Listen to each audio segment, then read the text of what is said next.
Le Conseil national des droits de l'homme s'est auto-saisi de l'affaire de la jeune fille tombée d'un immeuble la semaine dernière dans la commune de Yopougon.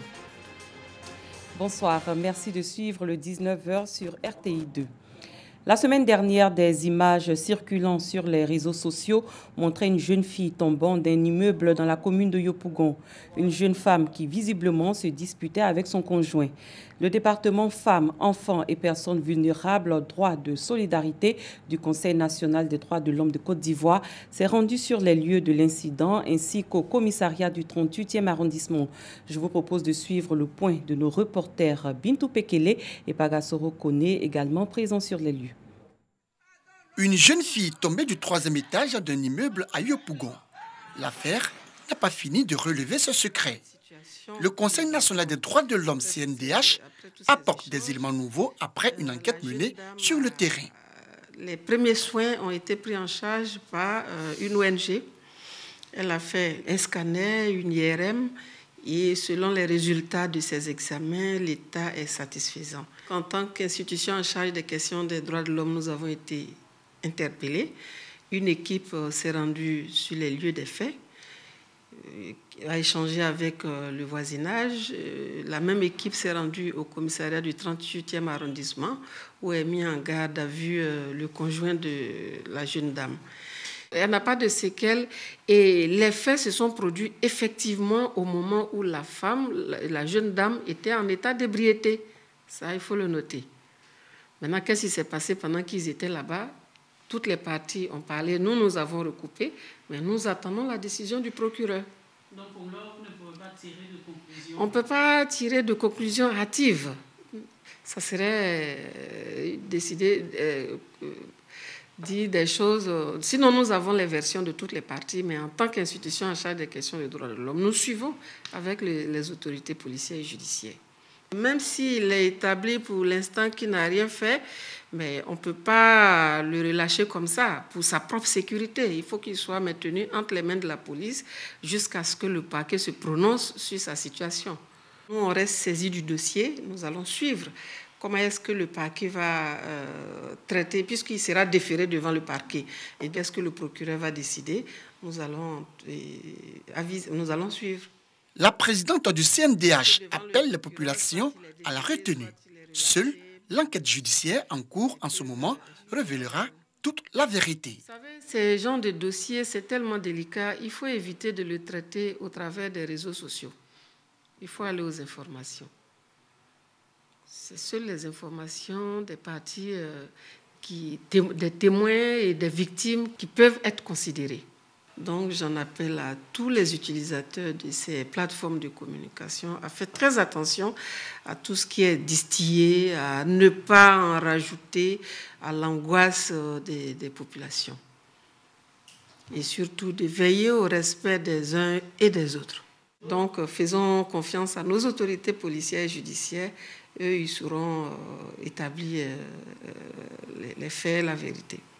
La victime, la jeune fille de 24 ans, est sortie de l'hôpital. Elle clame l'innocence de son compagnon, encore aux mains de la justice. Autre chose, pour faire face à la maladie à Covid-19, les gérants de toilettes publiques ont été sensibilisés. Ils ont été instruits sur les mesures barrières et autres précautions.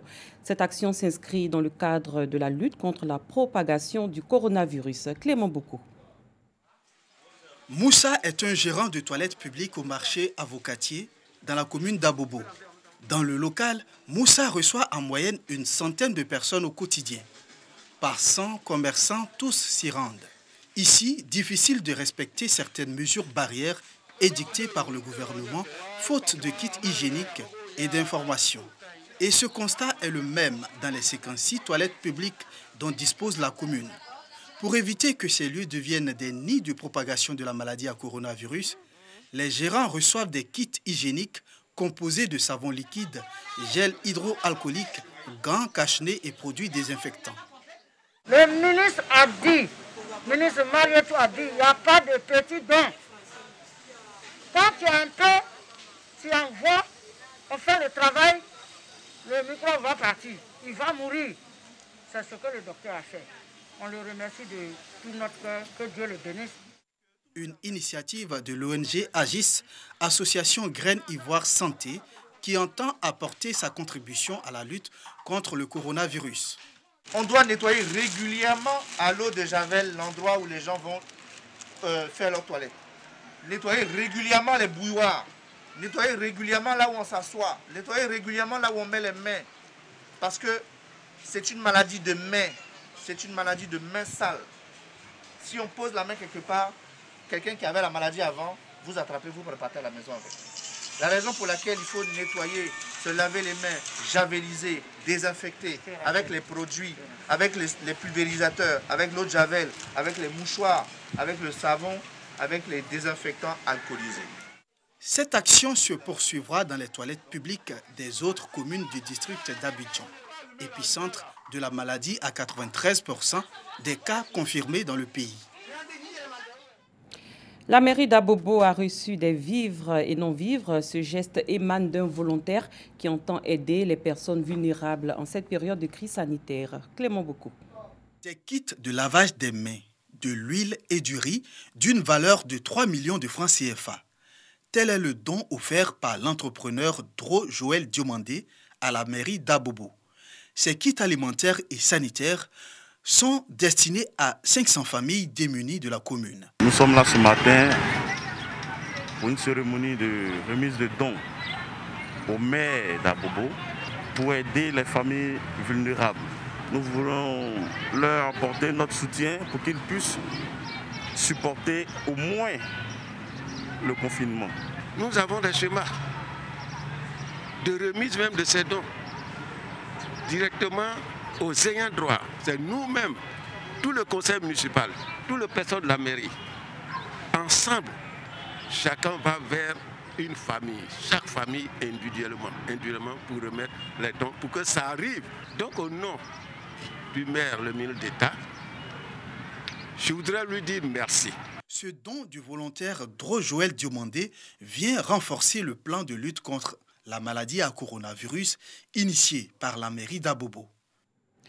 La mairie de Cocody a pour sa part décidé d'exonérer les taxes sur les loyers et autres commerces de sa municipalité au titre du mois d'avril 2020. Montant de cette exonération, 200 millions de francs CFA. Franck Wadiou. Difficile quotidien pour les populations en raison de l'avènement de la pandémie à coronavirus. Dans la commune de Cocody, la municipalité a décidé de soulager commerçants et locataires des bâtiments appartenant à la municipalité. J'ai décidé, avec l'accord du conseil municipal que nous avons eu ce samedi, de prendre une décision d'exonérer les taxes aux petits commerçants et artisans et une décision d'exonérer aussi tous les loyers et les biens immobiliers de la mairie pour le compte du mois d'avril. Par cette action, la mairie accepte ainsi de perdre plus de 200 millions par geste de solidarité.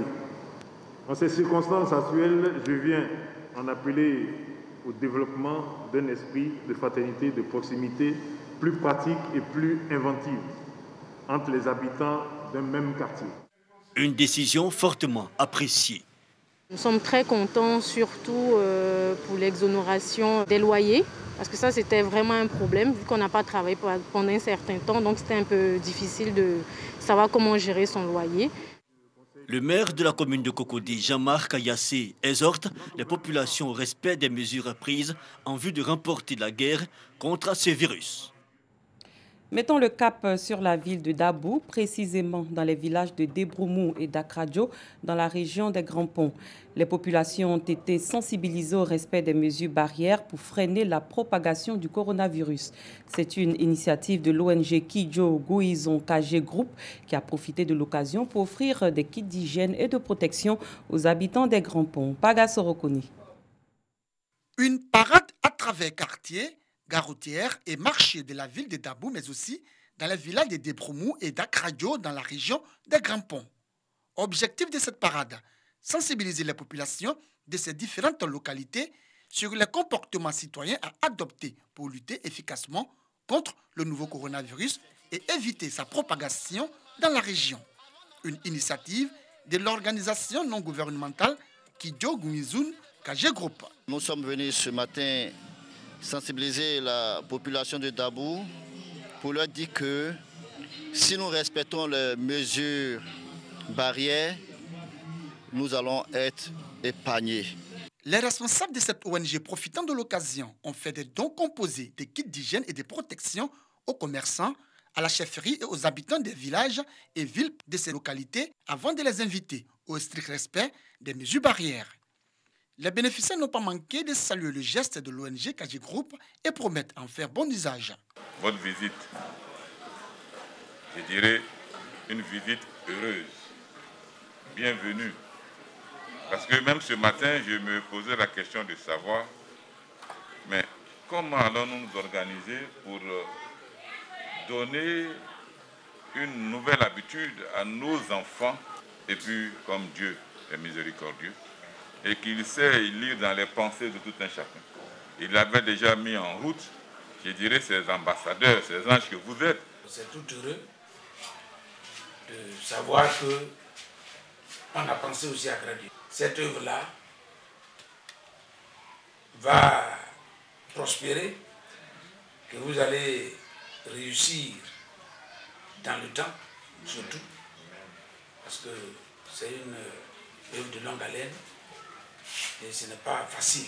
L'organisation non gouvernementale Kidjo Guizun KG Group entend poursuivre cette action de portée sociale dans d'autres villes et villages de la région des Grands Ponts pour expliquer l'importance des principes de base de protection contre la maladie à coronavirus Covid-19. Les secteurs de l'hôtellerie et de la restauration durement frappés par le coronavirus ont aussi été sensibilisés aux gestes barrières à San Pedro. Plusieurs établissements de la ville ont reçu du matériel de protection. C'est un geste du ministère du Tourisme et des Loisirs. Sam Konon. Le ministère du Tourisme et des Loisirs appuie la Fédération nationale de l'industrie touristique de Côte d'Ivoire, FENITOURSI, dans la lutte contre le Covid-19. Un don de matériel composé de seaux à lavage de mains, de gel hydroalcoolique et de cache-nez a été remis aux opérateurs dans les secteurs de l'hôtellerie et de la restauration de San Pedro. Ces deux secteurs touchés de plein fouet par la maladie à coronavirus. Le secteur touristique, c'est un secteur qui est malade de coronavirus. Donc, avec les mesures que le gouvernement a prises, nous essayons quand même de respecter. Notamment, il faut se laver les mains, mais si ça continue comme ça, nous allons mettre les clés sous le paillasson. Nous allons faire faillite. C'est pour notre propre santé. Je pense que ce don-là est bien tombé. Nous avons déjà commencé à travailler. Ça ne fait que nous appuyer dans cette sensibilisation-là pour amener les opérateurs à respecter les mesures barrières. On voulait infiniment remercier le ministre et que nous allons faire bon usage de la mission sur laquelle il nous a mis. L'industrie touristique est au point mort à San Pedro. Le Covid-19 a fait cesser toutes les activités. Les responsables hôteliers appellent l'État au secours. Faisons à présent le point de la maladie à coronavirus. La Côte d'Ivoire enregistre ce 20 avril 2020 32 nouveaux cas confirmés de Covid-19, portant le bilan à 879. Le pays a recensé également ce jour 27 nouveaux guéris, apportant à 287 le nombre de guéris et un nouveau décès, portant le nombre de décès à 10. Ce 19h est terminé. Merci de votre fidélité. Souvenez-vous, respecter les mesures barrières, c'est se protéger et protéger les autres. Très bonne soirée. Je vous dis à demain.